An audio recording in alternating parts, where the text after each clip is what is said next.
アロハ、皆さんこんにちは。ハワイ・マウイ島在住の千葉ツーマウイです。アメリカ人の夫と2人で日本に里帰りいたしました。水際対策のため、本来であれば外国籍の夫はまだ日本に入国できないのですが、特段の事情として日本人の配偶者であり、入国目的が親族訪問である場合、短期滞在ビザを取得することで日本入国が認められています。この動画ではアメリカ人夫の短期滞在ビザの取得について私たちの経験をお話ししたいと思います。これからお話しするのは日本国籍の私を配偶者に持つアメリカ国籍の夫がアメリカのホノルル領事館に短期滞在ビザの申請をするケースについてです。住んでいる場所や国籍によって提出する書類が変わりますので、お住まいを管轄する領事館のホームページをご覧になるか、直接領事館にお問い合わせいただけますようお願いいたします。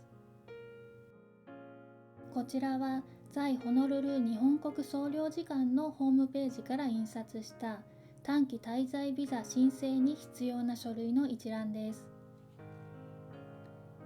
1つ目、旅券、パスポートですね。出入国などのスタンプが一切押されていないまっさらなページが2ページ以上残っているもの。2つ目、査証申請書。領事館のホームページからダウンロードできます。3つ目、写真。6ヶ月以内に撮影したもの1枚。アメリカのパスポート用のサイズで大丈夫です。4つ目、戸籍謄本。発行から3ヶ月以内。日本人の配偶者とわかる婚姻が記載されているもの。5つ目、ハワイ州の住所を証明するもの。そして6つ目、代理申請の場合は委任状。こちらの委任状も領事館のホームページからダウンロードできます。この短期滞在ビザは郵送での申請を受け付けてもらえないので、飛行機に乗ってオアフ島まで行かなくてはなりません。書類が足りなかったから後日また来ますというわけにはさすがにいきませんので、書類不備を避けるべく気になる点を領事館に電話をして確認をいたしました。まずは気になる点1つ目、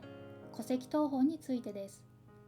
写しでもかということなんですが、日本の家族に戸籍謄本を入手してもらい、それをスキャン、E メールに添付、印刷したものでもいいのかどうか。細かいかもしれませんが、スキャンして印刷となると多少画像が荒くなってしまいますので、それでも受け付けてもらえるのかどうかが心配でした。答えは全くそれで問題ないそうです。ただし申請時には写しでも構いませんが、日本入国時に原本を求められる可能性もありますので、アメリカ出発までには原本を入手するようにとアドバイスをいただきました。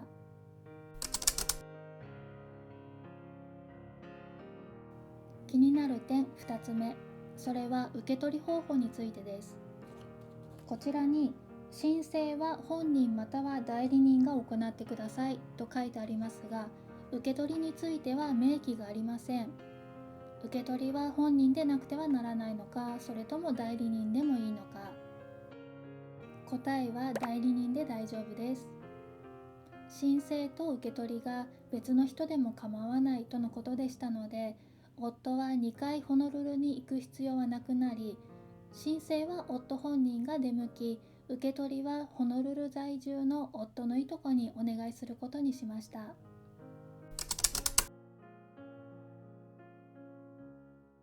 気になる点3つ目、追加書類についてです。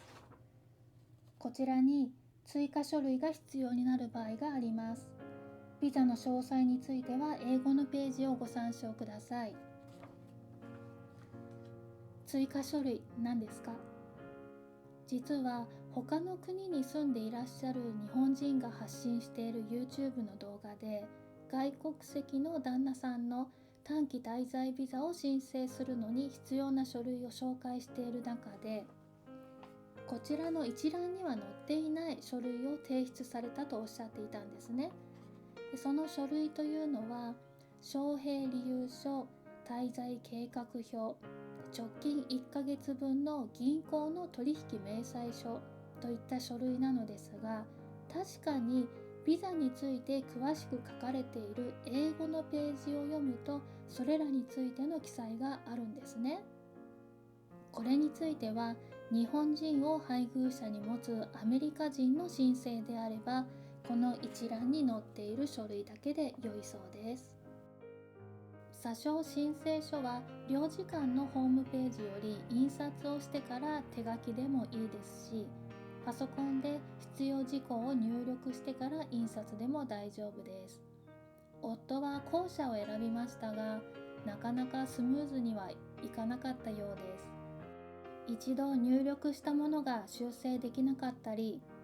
文字数に制限があって全て入力できなかった部分を手書きで書き足すなど、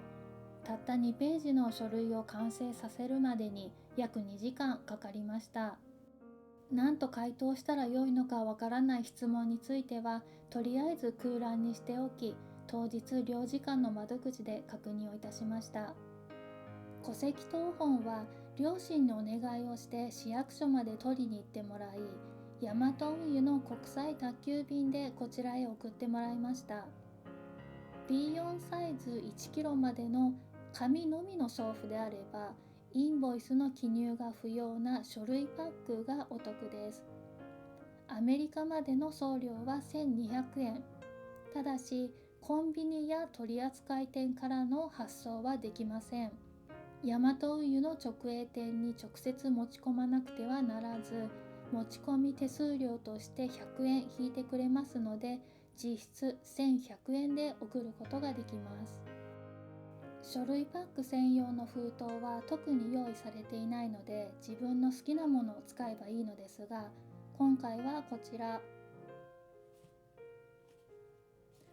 宅急便コンパクト薄型専用ボックスを購入してもらいました。70円と有料なんですが、厚紙でできており、折れにくくしっかりとした封筒です。アメリカへ発送の場合、アメリカの大手輸送会社 UPS と提携しており、配達も迅速です。日本を出てからアメリカのアラスカ州、カリフォルニア州を経由し、5日後に手元に届きました。ヤマトの国際宅急便、本当におすすめです。ホノルル領事館の窓口受付時間は9時から11時と13時から15時。予約は不要です。アメリカ国籍の場合、ビザの申請・取得に料金はかかりません。夫はホノルル空港からレンタカーを借りて、領事館へは10時少し前に到着したと聞いています。窓口で必要な書類を提出して少し待つと、受け取り可能予定日が記載された引換券を渡されたそうです。この受け取り可能予定日は1週間後の同じ曜日になっていて、万が一その日までにビザが発行できない場合は連絡をしますと言われて、入館から約45分後には全ての手続きが終了いたしました。ビザの審査は通常1週間程度、さらに時間がかかる場合もあるということで、今回は出発の3週間前に申請をいたしました。受け取り可能予定日になっても、領事館からは特に何の連絡もなかったので、ビザは無事発行されたものと判断し、いとこに受け取りに行ってもらいました。この短期滞在ビザは1回の日本入国に限り有効で、しかも有効期限があるため、ビザ発行日の翌日から起算して3ヶ月以内に日本に入国する必要があります。また、この短期滞在ビザで日本に入国した場合、最大滞在可能日数は90日間です。この動画では日本人を配偶者に持つアメリカ人がアメリカのホノルル領事館へ短期滞在ビザを申請するケースについてお話しいたしました。申請先によって提出書類が異なり、予約が必要な場合もありますので、お住まいを管轄する領事館のホームページでぜひご確認ください。この動画が少しでもどなたかのお役に立てれば嬉しいです。それでは最後までご覧いただきありがとうございました。マハロー。